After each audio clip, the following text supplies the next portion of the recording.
கிறிஸ்துவுக்குள் பிரியமான அன்பு தெய்வ பிள்ளைகளை உங்களை வாழ்த்தி வரவிருக்கிறேன். நீங்கள் யாராக இருந்தாலும், எந்த சூழ்நிலையில் இருந்தாலும், எவ்விதமான சுகவீனத்தில், பலவீனத்தில், துக்கத்தில், வேதனையில், கவலையில், வருத்தத்தில், நெருக்கத்தில், போராட்டத்தில் இருந்தாலும் உங்களுக்கு அவைகளெல்லாம் சகித்து கொள்ள, அவைகளையெல்லாம் தாங்கிக் கொள்வதற்கு, அவைகளெல்லாம் கடந்து சொல்லுவதற்கு, மேற்கொள்வதற்கு தேவன் நிச்சயமாக உங்களுக்கு ஒரு பலனை தருவார் என்று சொல்லி வேத வாக்கியத்தின் அடிப்படையில் நான் உறுதியாக சொல்ல முடியும்.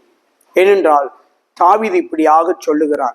சங்கீதம் 40:1 இப்படி சொல்லுகிறது, என் பலனாகிய கர்த்தாவே நான் உம்மில் அன்பு கூறுவேன் என்று சொல்லி எழுதியிருக்கிற பிரகாரமாக அன்பு தெய்வ பிள்ளையே, ஒவ்வொரு நாளும் உங்களுக்கு பலன் யார் என்று சொன்னால், எனக்கு பலன் யார் என்று சொன்னால் நம்முடைய தேவனாகிய கர்த்தர் தான்.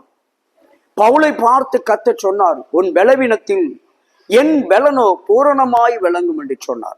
அதே போலதான் இந்த தருணத்திலே தாவீது சொன்னது போல நம்முடைய கர்த்தராகிய தேவனே உங்களுக்கும் எனக்கும் பலனாய் இருக்கிறார். தேவ பலன் நிச்சயமாக உங்களுடைய எல்லா சூழ்நிலையிலும் வெளிப்படும், பிரதிபலிக்கும். தேவ பலன் உங்களை ஒரு அபரிமிதமான ஆசீர்வாதத்தை உங்களுக்கு கொடுக்கும். தேவ பலன் எல்லாவற்றை சகித்து கொள்ள, தாங்கிக் கொள்ள, கடந்து போக உதவி செய்யும். என் பலனாகிய கர்த்தாவே நான் உம்மில் அன்பு கூறுகிறேன் என்று சொல்லி தேவனிடத்தில் உங்கள் அன்பை பிரதிபலிப்பீர்கள் என்று சொன்னால் அவரே உங்களுக்கு பலனாய் இருந்து எல்லாவற்றையும் கடந்து போக நிச்சயமாக உதவி செய்வார். நிச்சயமாக நீங்கள் ஆசீர்வதிக்கப்படுவீர்கள், வெற்றி பெறுவீர்கள், எல்லாவற்றையும் கடந்து முன்னேற்றம் அடைவீர்கள். கர்த்தர் உங்களை ஆசீர்வதிப்பாராக. God bless you.